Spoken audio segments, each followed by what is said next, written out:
네덜란드. 지도에서는 작아 보일 수 있지만 잊을 수 없는 경이로움으로 가득한 나라입니다. 장관을 이루는 풍차와 화려한 튤립밭으로 잘 알려진 이 나라는 수세기 동안 여행자들을 매료시켜 온 매력을 지니고 있습니다. 그러나 이 완벽한 표면 아래에는 놀라움으로 가득한 세계가 숨겨져 있습니다. 이 영상에서는 네덜란드에만 존재하는 20가지 이상한 것들을 탐구할 것입니다. 특정 관습과 경관이 여기에서만 존재할 수 있는 이유와 여성들이 이 모든 것에 어떻게 독특한 역할을 하는지를 살펴보겠습니다. 네덜란드의 관계 및 일상생활을 둘러싼 전통에 관한 이상한 사실들이 기다리고 있으니 기대해보세요. 가장 놀라운 세부사항은 아직 공개되지 않았습니다. 첫 번째, 암스테르담의 구역 신비입니다. 암스테르담의 드 발레는 도시의 유명한 야경 지역의 중심지입니다. 이 구역이 단순한 관광 명소 이상의 의미를 지니는 이유를 생각해 본 적이 있나요? 여기서는 네온 불빛이 고대의 운하에 반사되어 거의 300개의 작은 창문이 늘어선 미로 같은 골목에 생동감 넘치는 색조를 들이옵니다. 이 창문 뒤에는 빨간 불빛 아래 서 있는 여성들이 있습니다. 1980년대에 합법화된 이후로 암스테르담은 이전의 어두운 지하 산업을 합법적인 직업으로 바꿔놓았습니다. 이곳의 일자리는 수입을 신고하고 세금을 납부해야 하며 이를 통해 건강관리, 개선된 근무 조건 및 법적 보호를 받을 수 있습니다. 암스테르담의 야경 지역은 단순한 관광 호기심 이상입니다. 이는 도시의 미래지향적인 정책을 증명하는 것으로 역사, 규제 및 사회적 보살핌을 조화를 이루며 지속적으로 발전하고 있습니다. 두 번째로, 도로가 없는 마을. 네덜란드 오버이셀 지방에 자리 잡은 조용하고 아름다운 마을 기타르노. 종종 북쪽의 베니스라고 불리는 이 매력적인 장소는 90km가 넘는 고요한 수로가 분주한 거리를 대신하는 세상을 독특하게 엿볼 수 있는 기회를 제공합니다. 이러한 매혹적인 환경이 일상생활에 어떤 영향을 미칠까요? 13세기에 설립된 기타르노는 영원한 매력을 유지하고 있습니다. 그곳에는 눈부신 수로를 따라 고르게 정렬된 전통적인 지붕을 가진 나무 집들이 줄지어 있습니다. 거리 대신 아기자기한 나무 다리를 건너는 모습이 눈에 들어옵니다. 각 다리는 이 목가적인 풍경을 드러내는 완벽한 엽서 같은 전망을 제공합니다. 기타르노를 진정으로 돋보이게 하는 것은 자동차 통행이 전혀 없다는 점입니다. 경적 소리와 교통 혼잡이 없는 곳을 상상해보세요. 여기에서는 오직 평평한 바닥의 펀터보트가 수로를 우아하게 나아갈 때 물결의 부드러운 소리만이 들릴 뿐입니다. 긴 장대를 이용해 추진되는 이 보트들은 마을과 자연 간의 조화로운 관계를 상징합니다. 무성한 녹음과 생기 넘치는 꽃 정원을 지나면서 기타르노가 영화 제작자와 여행자들의 마음을 사로잡은 이유를 쉽게 알아차릴 수 있습니다. 이 마을은 단순히 아름다운 여행지가 아니라 단순함과 평화의 살아있는 상징입니다. 물과 도로가 바뀌는 독특한 모험을 찾고 있다면 기스론이 다음 목적지가 될 것입니다. 평범한 것을 특별한 것으로 바꿔보는 것은 어떨까요? 하지만 기스론은 시작에 불과합니다. 네덜란드에서 삶을 또 다른 세계로 안내하는 다른 경이로움은 무엇일까요? 계속 지켜봐 주세요. 우리의 네덜란드 여행의 다음 정거장은 현대 생활에 대해 알고 있던 모든 것을 의심하게 만들 것입니다. 3. 고속도로를 가로지르는 야생동물 다리. 인간의 인프라가 자연 서식지를 종종 방해하는 세상에서 네덜란드는 야생동물 보존을 위한 혁신적인 접근 방식으로 두각을 나타냅니다. 매일 얼마나 많은 동물이 교통사고의 희생양이 되는지 궁금해 본 적이 있나요? 미국에서만 하루에 약 100만 마리의 동물이 도로에서 충돌하는 것으로 추정됩니다. 이 글로벌 문제는 네덜란드에서 세계에서 가장 긴 야생동물 다리가 건설됨으로써 특히 혁신적인 해결책을 찾았습니다. 이 다리는 8,467m를 넘어 펼쳐진 자연 다리 이젠더 카우라고 불리며 동물들이 안전하게 고속도로를 가로지를 수 있도록 해줍니다. 이러한 광범위한 야생동물 다리가 만들어지게 된 배경은 무엇일까요? 이는 인류와 야생동물 간의 갈등을 줄이고 멸종 위기종의 생존을 보장하기 위한 보다 넓은 전략의 일환입니다. 이 다리는 단순한 공학의 경이로움이 아니라 환경 관리에 대한 네덜란드의 헌신을 증명하는 것입니다. 동성 결혼에 대해 어떻게 생각하시나요? 그리고 이 나라는 그것에 동의합니다. 이 이야기하기에 앞서 여러분께 특별한 10초 요청이 있습니다. 혹시 도움이 될 수 있는 분이 계시다면 알림벨을 눌러주시고 구독 버튼을 눌러주세요. 이는 저희에게 큰 의미가 있습니다. 이 채널을 정말 지원해주시는 것이죠. 그렇게 해주신다면 저와 제 팀이 여러분을 위해 이 쇼를 더욱 훌륭하게 만들기 위해 최선을 다하겠다고 약속합니다. 약속하셨나요? 네 번째, 성소수자 결혼을 처음으로 인정한 나라입니다. 네덜란드는 성소수자 결혼을 법적으로 인정한 첫 번째 나라로 역사에 이름을 남겼습니다. 이는 국가뿐만 아니라 전 세계적으로도 중요한 사건이었습니다. 2001년 4월 1일 밤, 암스테르담의 시장인 욥 코헨이 네 쌍미 동성 커플의 결혼을 직접 주례했을 때 어떤 기분이었을지 궁금해 본 적이 있나요? 이 중대한 사건은 단순한 의식 이상의 의미를 지닙니다. LGBTQ 커뮤니티에 대한 평등한 권리의 강력한 성명서였습니다. 그 이후로 네덜란드는 전 세계의 동성 커플들이 찾는 매력적인 장소가 되었습니다. 암스테르담은 세계에서 가장 LGBTQ 친화적인 도시 중 하나로 자주 언급되며 이 다채로운 커뮤니티를 위해 특별히 마련된 바, 클럽, 그리고 장소들이 다양하게 마련되어 있습니다. 암스테르담의 포용적인 분위기는 왜 이렇게 오래 지속될까요? 이 포용성을 상징하는 주요 기념물은 도심에 위치한 휴먼 기념물입니다.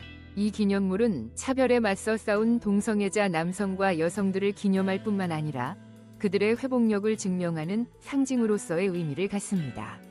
다섯 번째, 자택 출산이 인기입니다.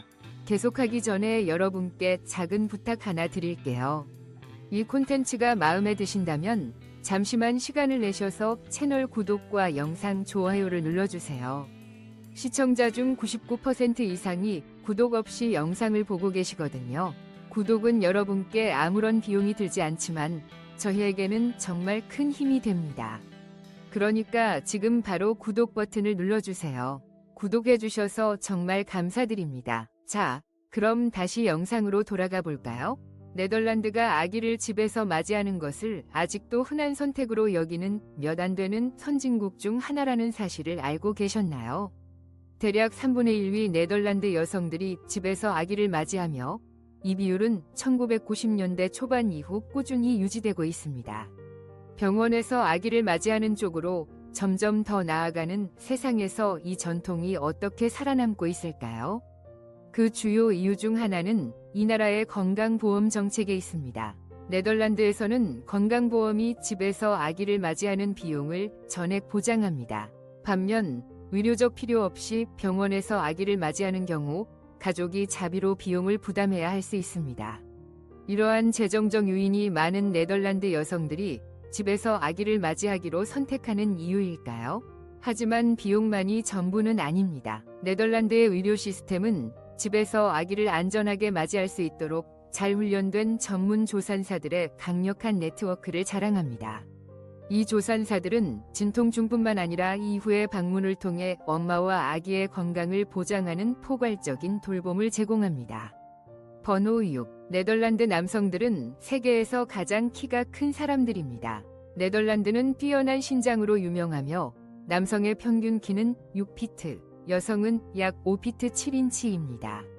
그렇다면 세기를 거치며 이 눈에 띄는 변화의 원인은 무엇일까요? 18세기 중반으로 돌아가 보면 당시 네덜란드 군인들의 평균 키는 약 5피트 5인치로 많은 유럽 동료들보다 짧았습니다. 거의 200년 이후른 지금 네덜란드는 세계에서 가장 키가 큰 사람들 중 하나가 되었습니다. 과학자들은 유전과 생활 방식이 혼합된 것이라고 제안합니다. 런던 위생 열대위학 학교의 연구는 1935년부터 1967년 사이에 북부 홀란드에서 9만 4천 명 이상의 삶을 추적했습니다. 키가 큰 개인은 더 많은 자녀를 낳는 경향이 있었으며 이는 세대를 거치면서 평균 신장을 높이는 데 도움이 되었을 것입니다. 그러나 유전만으로 모든 이야기를 설명할 수는 없습니다.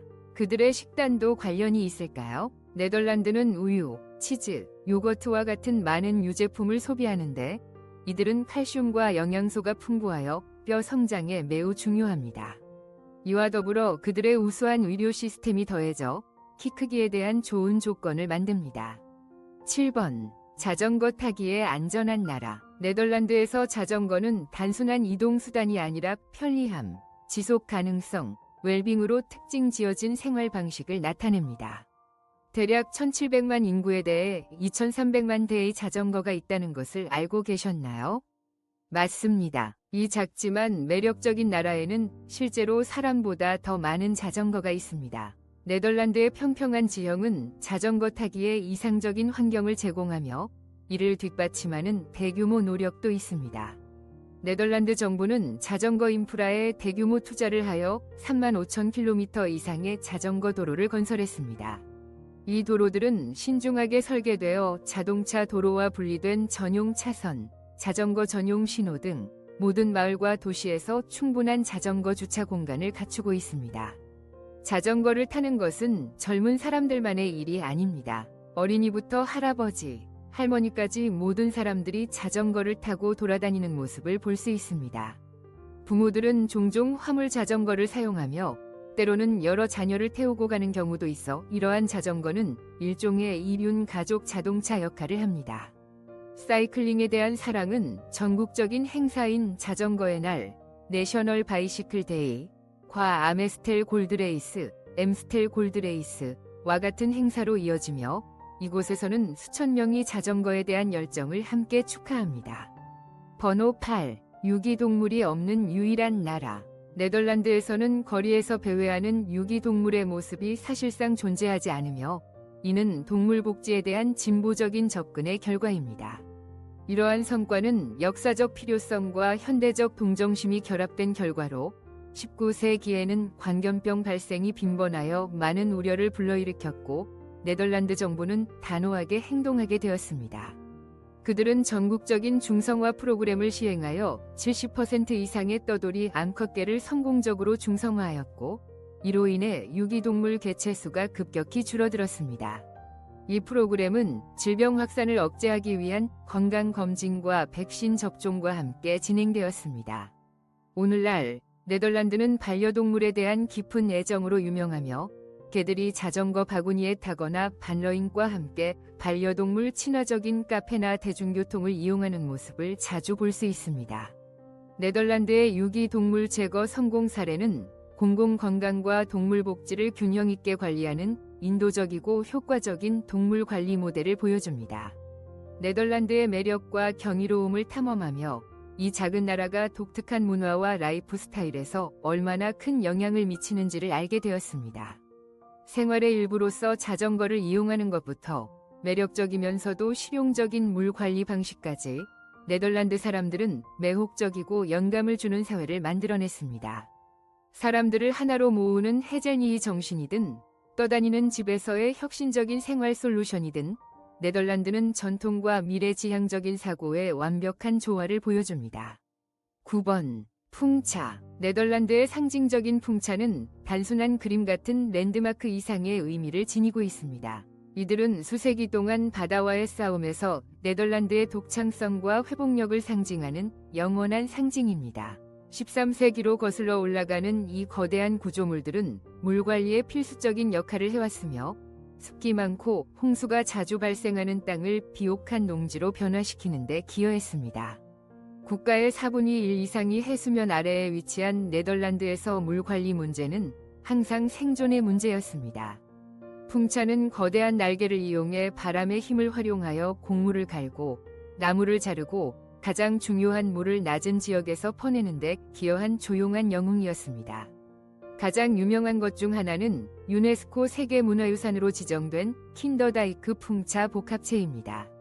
18세기에 세워진 19개의 풍차로 구성된 킨더다이크는 공학과 예술이 조화를 이루는 모습을 보여주며 네덜란드의 물관리 기술력을 증명하는 상징으로 서 있습니다.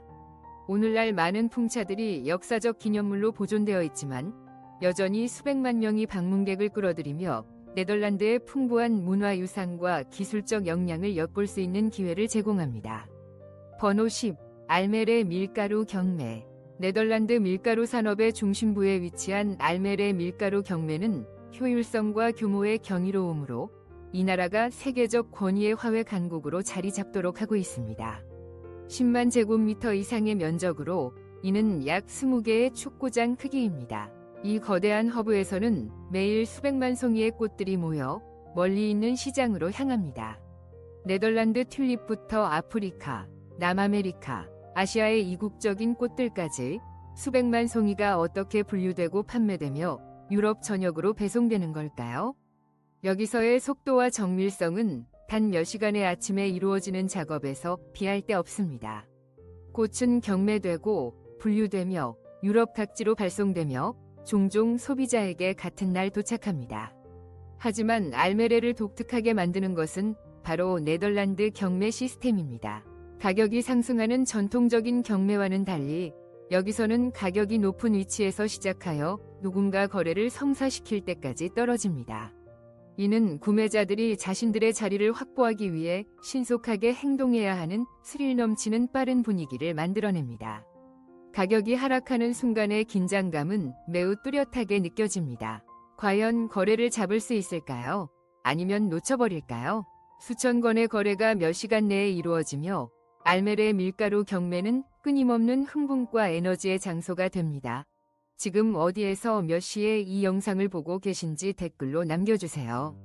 저희 영상이 어디까지 도달하는지 알고 싶어요. 알메레 꽃 경매를 방문할 기회가 있다면 어떤 종류의 꽃을 가장 보고 싶으신가요? 아래 댓글로 알려주세요. 시합 1일, 네덜란드는 범죄자 수위 감소로 인해 지속적으로 보안시설을 폐쇄하고 있습니다. 세계 범죄 사법 시스템의 놀라운 변화 속에서 네덜란드는 범죄자 수위 현저한 감소로 인해 보안시설을 꾸준히 닫아가고 있습니다. 2011년부터 2015년 사이에 네덜란드 교도소의 수용자 수는 27%라는 놀라운 비율로 감소했습니다. 오늘날 이 추세는 계속되고 있으며 네덜란드는 유럽에서 가장 낮은 수감률 중 하나를 유지하고 있습니다. 약 10만 명당 57명이 범죄자가 수감되어 있으며 이는 핀란드의 54명보다 다소 높은 수치입니다. 이에 비해 영국과 웨일스에서는 10만 명당 148명이 감옥에 있습니다. 이러한 급격한 감소의 원인은 무엇일까요? 이러한 감소는 범죄율의 감소만으로 설명되지 않으며 재활 및 형사처벌에 대한 진보적인 접근에서 기인합니다. 네덜란드는 단순한 수감에 의존하는 대신 전자 모니터링, 사회봉사, 낮에는 일하거나 공부하고 밤에 귀가하는 개방형 보안시설과 같은 대체 수단을 강조합니다. 아르넴과 같은 장소의 혁신적인 재활 프로그램은 범죄자들에게 예술, 음악, 금융교육 수업을 통해 새로운 기술을 배울 기회를 제공하여 사회로의 재통합을 준비합니다. 이 변화로 인해 2013년 이후 24개의 보안시설이 폐쇄되었으며 일부 시설은 난민 수용소로 재개발되거나 노르웨이 및 벨기에와 같은 이웃국가에 임대되었습니다. 이러한 전환은 보안시설 직원들의 일자리 상실과 같은 도전 과제를 제시하지만 네덜란드가 재범을 줄이고 보다 회복적인 사법 시스템을 조성하려는 의지를 강조합니다. 하지만 간단한 국경 변화가 지역 비즈니스에 예상치 못한 결과를 초래할 때는 어떻게 될까요? 그리고 기이한 법적 허점이 이 작은 마을을 규칙을 어기는 사람들의 피난처로 만들 수 있을까요? 이 국경 불가사의의 놀라운 전개를 알아보려면 계속 지켜봐 주세요. 12. 벨기에와의 기이한 국경. 네덜란드의 바른과 벨기에의 바르 헤르토그 사이의 국경은 세계에서 가장 흥미로운 경계 경험 중 하나를 제공합니다. 이 국경이 매력적인 이유는 무엇일까요? 단순한 선이 아니라 거리, 광장, 그리고 심지어 건물까지 엉켜있는 엔클레이브와 엑슬레이브의 복잡한 퍼즐이기 때문입니다. 거리를 걷다가 모르는 사이에 두 나라를 여러 번 넘는 상상을 해보세요. 지역 주민들에게 이 지리적 기이함은 일상생활의 일부일 뿐입니다. 하지만 방문객들에게는 당혹스럽고 즐거운 발견입니다.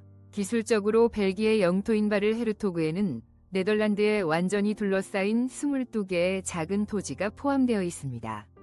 반대로 네덜란드의 블레 나사우에는 경계 내에 벨기에 앵클레이브가 있습니다. 총 26개의 벨기에 지역이 네덜란드 영토 내에 위치해 있습니다. 이 조각조각의 국경은 단순히 경치를 가로지르는 것이 아니라 실제로 건물들을 가르는 형태를 띠고 있습니다.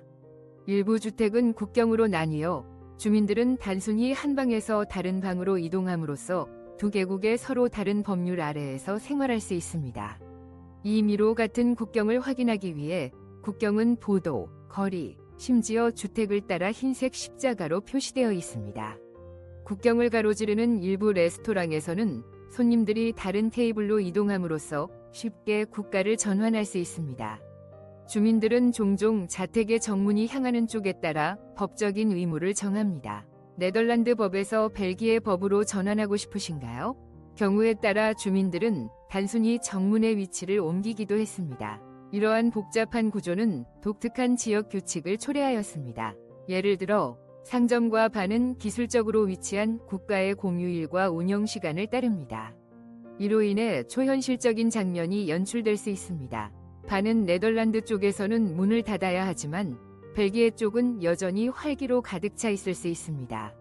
이는 단순한 물류 문제를 넘어서 규제와 전통이 조화를 이루며 삶을 무한히 흥미롭게 만드는 매력적인 상호작용입니다. 지금 어디에서 몇 시에 이 영상을 보고 계신지 댓글로 남겨주세요. 저희 영상이 어디까지 도달하는지 알고 싶어요. 번호 13. 유럽에서 가장 낮은 나라. 해수면 빌로 26%의 네덜란드는 자연적 도전에 맞선 인류에 기발한 인저니워티 위 증거입니다.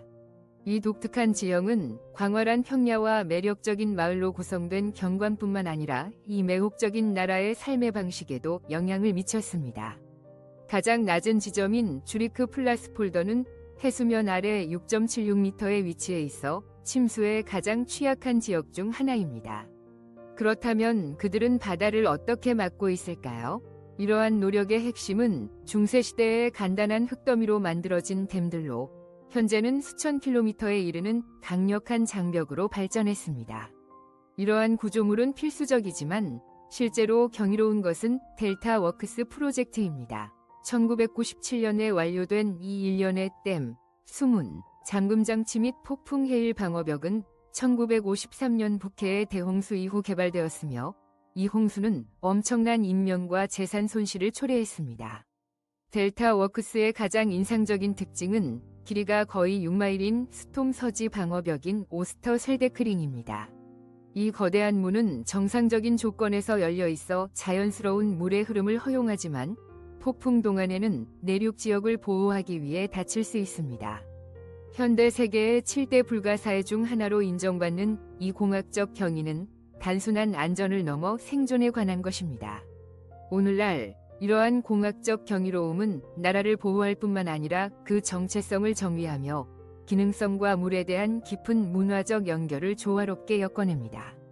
네덜란드는 물 관리 방식을 생활의 일환으로 받아들이며 인간의 혁신이 자연의 역경 속에서도 꽃피는 풍경을 만들어냈습니다. 번호 14. 빛나는 길. 빈센트 반 고흐의 별이 빛나는 밤처럼 빛나는 길을 자전거로 달리는 게 어떨지 한번 생각해 본 적이 있나요? 네덜란드의 뉴비넌, 뉴에넨이라는 마을에서 이 마법 같은 경험이 현실이 됩니다. 바로 이곳에서 반 고흐가 한때 살고 작업했던 곳입니다. 네덜란드 예술가 댄 루스가르드, 단 루에스가우드는 예술, 기술, 지속 가능성을 놀라운 방식으로 결합한 자전거 도로를 만들었습니다. 도로는 약 1km에 걸쳐 있으며 표면에 박힌 수천 개의 빛나는 돌들과 혁신적인 LED 조명 시스템으로 조명되어 있습니다. 이 돌들은 낮 동안 햇빛을 흡수하고 밤에는 부드럽고 매혹적인 빛을 발산합니다. 그 결과 반 고흐의 걸작처럼 소용돌이 치는 별들을 닮은 빛나는 길이 자전거 이용자들에게 평화롭고 마법 같은 라이딩을 제공합니다. 그렇다면 이 예술과 기술의 융합은 어떻게 영감을 받았을까요? 루스가르드는 반 고흐의 유산을 기리기 위해 별이 빛나는 밤의 아름다움을 만질 수 있는 일상적인 경험으로 가져오기 위해 노력했습니다. 이것은 단순한 자전거 도로가 아닙니다. 역사와 현대를 잇는 살아있는 예술 작품으로 방문객들에게 그림 속을 미끄러지듯 지나가는 기분을 느끼게 합니다. 예술적 매력을 넘어서 이 빛나는 길은 네덜란드의 지속 가능한 혁신에 대한 헌신을 증명합니다. 자연광을 활용하고 전통적인 가로등의 필요성을 줄임으로써 이 도로는 전기 사용과 빛 공해를 줄이는 데 기여하여 친환경적이고 시각적으로 놀라운 솔루션을 제공합니다.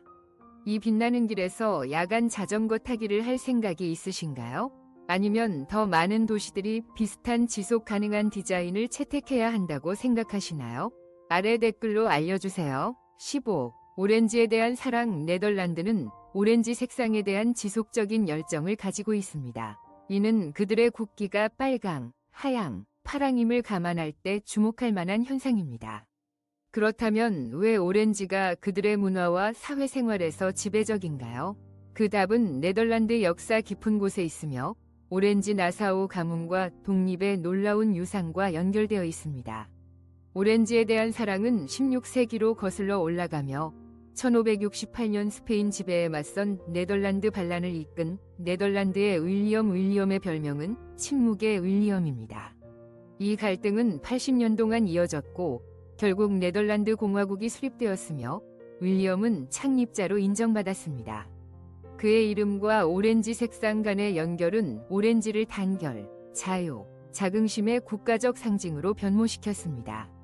오늘날에도 이 애정은 매년 4월 27일에 열리는 코닝스데그, 즉 왕의 날에 온전히 드러납니다. 이 국경일에 1700만 명 이상의 네덜란드 사람들이 머리부터 발끝까지 오렌지색 의상을 입고 화려한 축제 분위기로 거리를 가득 메웁니다. 암스테르담과 로테르담과 같은 도시들은 오렌지 강이 되어 행진, 벼룩시장, 콘서트, 게임 등으로 북적입니다.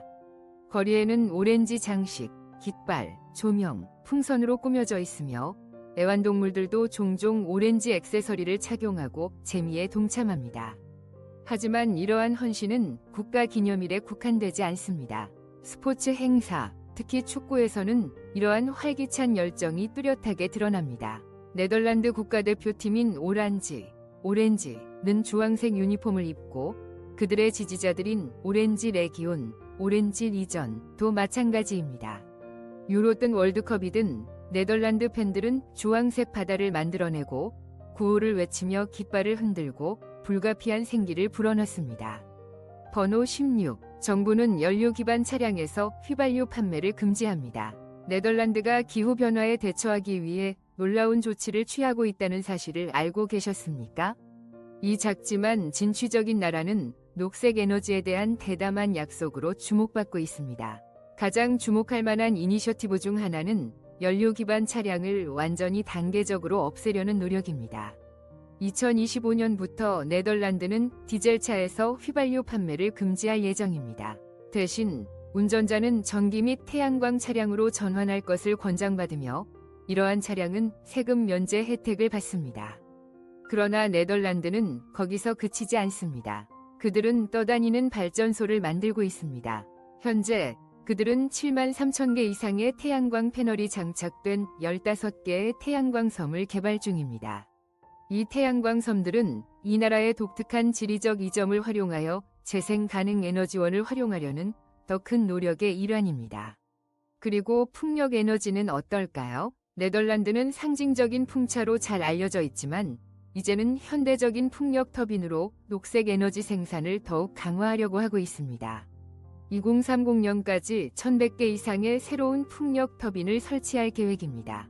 이 야심찬 확장은 단순히 배출량을 줄이는 것이 아니라 경제적 및 사회적 이익을 가져오는 지속 가능한 미래를 창조하는 것입니다. 그러나 네덜란드에서 어떤 다른 놀라운 혁신이 드러나고 있을까요?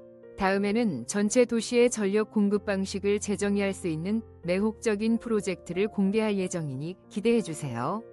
샵 17 메스 란케링. 네덜란드의 기발함과 수자원 관리의 상징으로 메스 란케링은 세계에서 가장 인상적인 폭풍 해일 방지 장치 중 하나입니다. 1997년에 완공된 이 공학적 경이로움은 번화한 항구 도시 로테르담 근처의 중요한 관문인 니우 바터웨흐 강이 입구를 지킵니다. 유명한 델타 사업의 일환으로 메스 란케링은 각각 약 210m 길이의 두 개의 거대한 문으로 구성되어 있으며 이는 수평으로 누웠을 때 에펠탑의 크기와 비슷하고 무게는 6,800톤입니다. 이러한 문은 정상 상태에서는 강이 양쪽 건조 도크에 놓여 있어 해양 교통의 자유로운 통행을 허용합니다. 그러나 심각한 폭풍이나 위험한 해일이 다가오면 시스템이 자동으로 작동하여 단 2시간 만에 닫혀 북해의 공격에 맞서는 강력한 방어벽을 형성합니다. 이 빠른 대응은 환경 조건을 지속적으로 모니터링하는 정교한 컴퓨터 시스템에 의해 조율되어 내륙 지역의 시기적절하고 효율적인 보호를 제공한다. 메세랑커링은 단순한 현대공학의 업적이 아니라 네덜란드의 저지대 지형을 재앙적인 홍수로부터 보호하는 중요한 방패 역할을 한다. 번호 18. 네덜란드의 상징적인 보물 중 하나인 리익스뮤지엄의 소중한 소장품, 렘브란트의 야경에 대해 알아보자. 1642년 완성된 이 그림은 단순한 예술 작품이 아니라 네덜란드의 국가적 자부심을 상징하는 작품이다.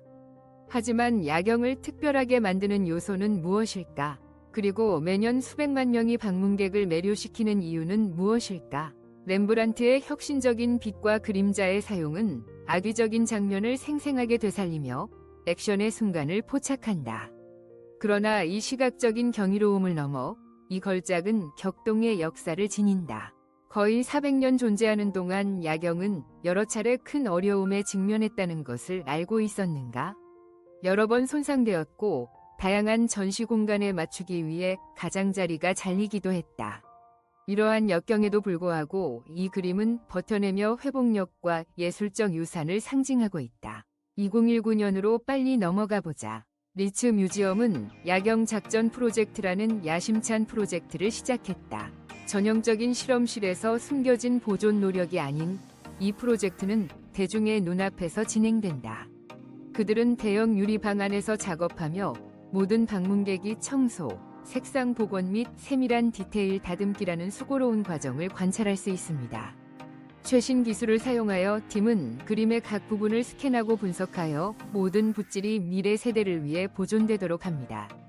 예술, 과학, 공공 참여의 이 조화는 일상적인 박물관 방문을 잊을 수 없는 라이브 아트쇼로 변모시킵니다.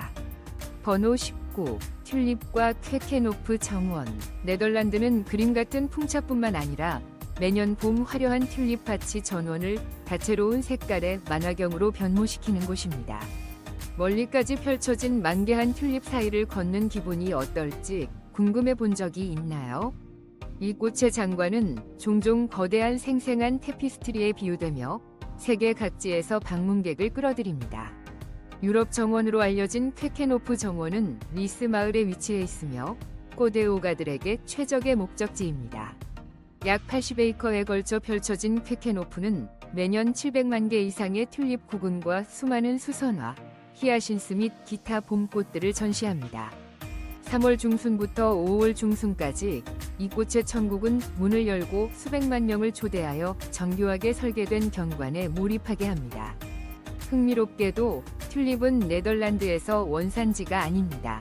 이 상징적인 꽃들은 16세기 오스만 제국에서 유럽으로 소개되었습니다. 처음에 튤립은 부유한 가정의 정원에서 재배되었으며 지위와 번영을 상징했습니다. 그러나 17세기에는 이 생동감 넘치는 꽃들이 튤립 관기라 불리는 역사적인 경제 열풍의 중심이 되었습니다. 절정기의 단일 튤립 구근의 가격은 놀라운 수준으로 치솟아 때때로 암스테르담의 전체 집값을 초과하기도 했습니다. 특히 붉은색과 흰색의 화려한 꽃잎을 가진 샘퍼 아우구스투스라는 품종은 사치의 상징이 되었습니다.